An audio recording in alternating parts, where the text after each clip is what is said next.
Educar é apostar tudo que temos naqueles que pouco têm. Educar não é valorizar apenas os alunos que tiram as melhores notas, mas dar importância, cuidar, proteger, encorajar e até provocar a inteligência daqueles alunos que às vezes são rebeldes, que nunca se destacaram nas notas, que nunca subiram no pódio, mas tiveram a coragem de participar da jornada. Muita gente confunde educação com escolarização. Educação é a formação de uma pessoa. Escolarização é um pedaço da educação. O que nós professoras e professores fazemos é escolarização. Outro dia num debate, um pai me perguntava: professor, o que é que a família pode fazer para ajudar a escola na educação dos nossos filhos? E eu disse: olha pai, há uma inversão na tua questão. Não é a família que ajuda a escola na educação dos teus filhos, é o contrário. É a escola que ajuda a tua família na educação dos teus filhos, fazendo escolarização. Você tem 1, 2 crianças e os tem durante 24 horas por dia, espera até o fim da tua vida. Nós as temos 30, 40 numa sala de aula durante 4 horas. Se você supõe que tendo só 2, né, você tem dificuldade de fazer, imagine se nós, né, com um conjunto de crianças, conseguiríamos substituir o que é a tarefa da família. Por isso, assim como hoje tem o personal trainer, assim como tem o personal stylist para ajudar a pessoa a se vestir, alguns acham que tem personal father e personal mother. Isto é, gente que substitui o pai e a mãe nisso. Não. A tarefa de educação dos filhos é da família em primeiro lugar e do poder público de forma secundária. A escola faz escolarização. Por isso, se a família não cumpre aquilo que ela precisa cumprir, a escola não dará conta. E não adianta entregar. Claro que também não adianta a escola dizer o que eu posso fazer. É preciso fazer uma parceria com as famílias, de modo a também formar os pais. Porque uma parcela dos pais está perdida. Ela não sabe o que tem. Ela vive uma situação de submissão com os filhos. Te dou um exemplo banal. Aliás, eu falava isso hoje num comentário na rádio, ao vivo em São Paulo, pelo telefone. Você imagine, quando eu era menino, e eu não estou querendo falar do passado para voltar a ele, mas ter algumas referências. Quando eu era menino, que eu chegava no restaurante, né, com o pai e a mãe, meu pai dizia assim: Mário, sente-se. Essa era a frase. E eu sentava. Qual é a frase hoje do pai e da mãe? Filhinho, onde você quer sentar? O que você quer comer? O que você quer assistir? Deixa a escolha para o filho. Isto é, você oferece a uma criança de 8, 9 anos, em nome de um carinho, algo que a deseduca. É óbvio que eu sou avesso, contrário a espancamento, a bater, mas não sou contrário de maneira alguma a uma educação que seja firme. Eu nunca, meus filhos, eu bati neles, mas todas as vezes eu fui firme. Ser firme não é espancar. Tem que saber dizer não, né? É a fala, é a autoridade, é colocar a mão no ombro com delicadeza, mas com firmeza, para a criança sentir a pressão, sem machucar, mas sentir a pressão. Isso significa que, pode parecer pouco, mas há uma diferença significativa de formação de um caráter, de uma criança de 10 anos de idade, por exemplo, de eu dizer a ela: sente-se, e dizer a ela: onde você quer sentar? Só o modo de eu dizer a segunda frase, que parece carinhosa, ela não é carinhosa, ela é acovardada. Onde você quer sentar? O que você quer comer? Você não quer estudar um pouquinho? Brecha, né, professor? Claro. Resultado, sabe qual é a consequência? Parte dessas crianças é formada em famílias que não têm autoridade sobre ela.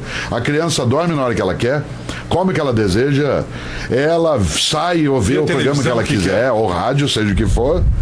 Onde ela vai encontrar um obstáculo a essa falta de limite? Na escola. Quando ela entra na sala de aula, nós falamos assim: cadê o material? Fez a tarefa? Cadê? Guarda esse telefone, joga fora esse chiclete. Sabe o que eles fazem? Parte para cima de nós.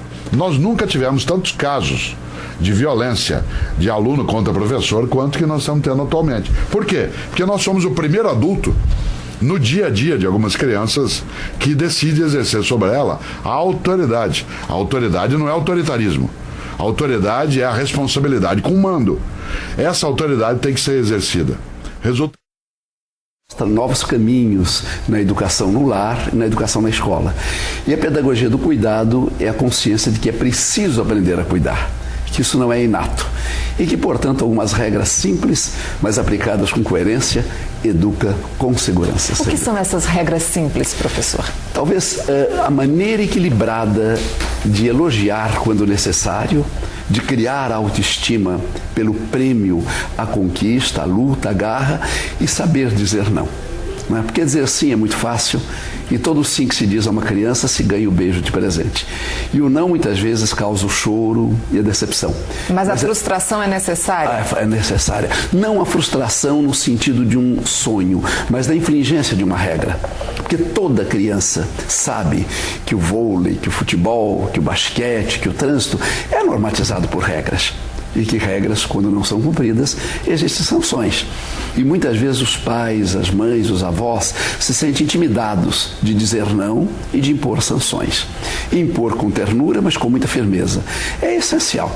E, sobretudo, conversar, falar muito. Falar é muito mais do que dizer. O que existe é aprendizagem. E o corpo deseja aprender. Ele naturalmente... Por que ele deseja aprender? Ele deseja aprender porque ele precisa viver. O impulso fundamental para a aprendizagem é o impulso de viver. Eu preciso conhecer.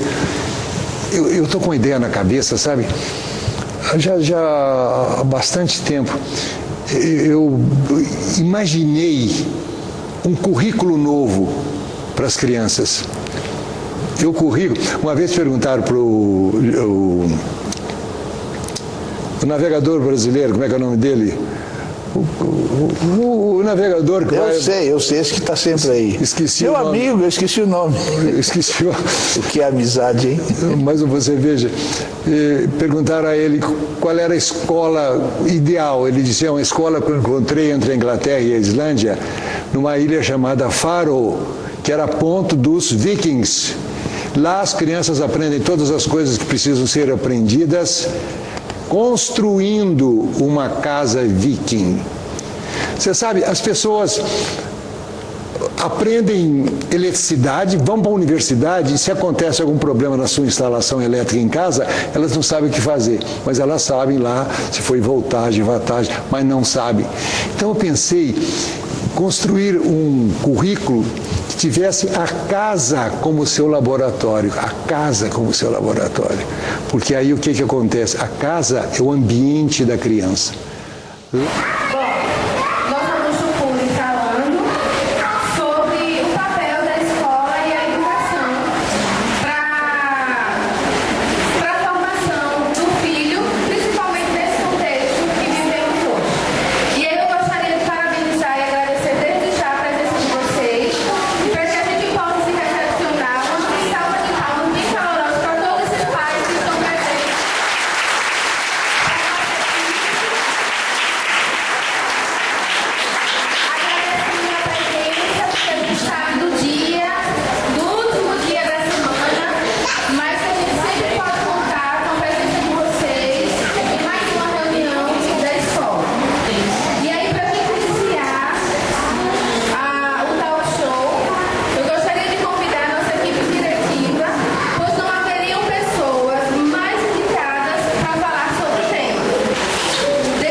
da empresa, mas porém eu sou formada especialista na área de inclusão.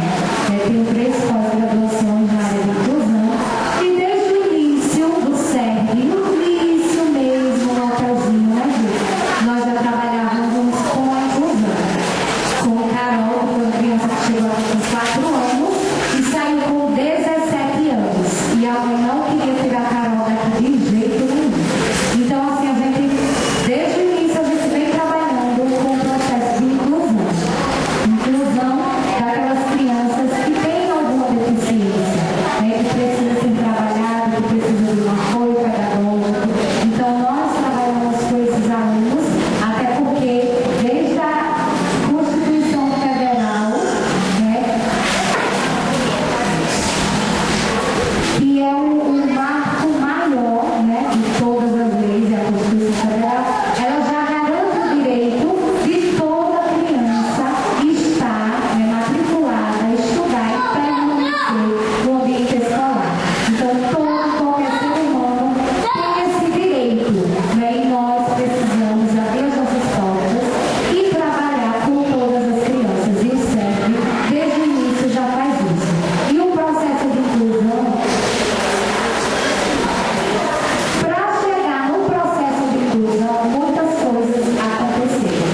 O mundo em que vivemos passa por mudanças cada vez mais rápidas e a gente mal consegue acompanhar. A grande revolução tecnológica a que assistimos e de que tomamos parte é acompanhada de outras grandes e pequenas revoluções, novos comportamentos, novos trabalhos e empregos, novas formas de viver e pensar. No entanto, aparentemente à margem disso tudo está a escola. Enquanto tudo muda numa velocidade por vezes assombrosa, a escola parece parada no tempo, ou então mudando de modo muito lento. Crianças e jovens nascidos no período mais estimulante da história do planeta, acostumados com a rapidez e a facilidade de acesso à informação e à comunicação, são obrigados, todos os dias, a sentar numa carteira e assistir aulas de modo quase igual aos seus antepassados no século XIX. A escola, criada nos moldes do exército e das fábricas, com filas, campainhas, horários rígidos, serviu aos interesses da Revolução Industrial e permaneceu em sua estrutura praticamente a mesma. Aparentemente, esse modelo arcaico da escola é um problema de dimensões globais. Escolas que priorizam, sobretudo, as ciências exatas em detrimento das ciências humanas, escolas que desestimulam a criatividade, não são privilégios só do nosso país. No Brasil, no entanto, temos como agravante o descaso do poder público frente ao nosso sistema educacional e o fato de possuirmos medidas de avaliação perniciosas como o vestibular. Apesar das tentativas de diminuir a sua influência, o vestibular é ainda um grande objetivo dentro da nossa estrutura escolar e, portanto, um fator determinante da incompetência dessa mesma estrutura. Estimula a decoreba de fórmulas e datas em vez de propiciar o pensamento crítico e criativo. Outro ponto é de que a escola é quase sempre a nossa primeira experiência de sociedade fora da família, o nosso primeiro ensaio no mundo. Portanto, é papel dela também ensinar a conviver, a se relacionar e a trabalhar em grupo. E não como frequentemente acontece, estimular o individualismo e a competição em vez da cooperação. Mesmo sabendo que a escola está tão ultrapassada, talvez seja injusto dizer que ela não está mais dando certo. Talvez a verdade seja que ela nunca deu certo. Que o digam as gerações e gerações de meninos e meninas que passaram por ela e se viram desestimulados e por fim privados de usarem uma qualidade muito comum na infância, a curiosidade. Talvez os grandes gênios e inventores da história não se criaram por causa da escola, mas apesar dela. Claro que não se trata de abolir a escola, mas sim de repensá-la, de ousar uma mudança total de paradigma. Que tal uma escola que não seja tão rígida em sua estrutura, uma escola que não pareça uma fábrica, ou até mesmo uma prisão, que não incute em seus alunos tanto medo de errar, uma escola que estimule a habilidade de ver diversas possibilidades, ao invés da visão rígida e linear, que incentive a procura do conhecimento através de todas as formas possíveis, que ensine para a vida e não só para o vestibular. É possível que a nossa geração seja aquela que vai fazer a grande mudança. E eu não posso deixar de pensar em que mundo diferente e tão melhor nossos filhos poderão viver se a gente tiver, enfim, a coragem e a competência de fazê-lo.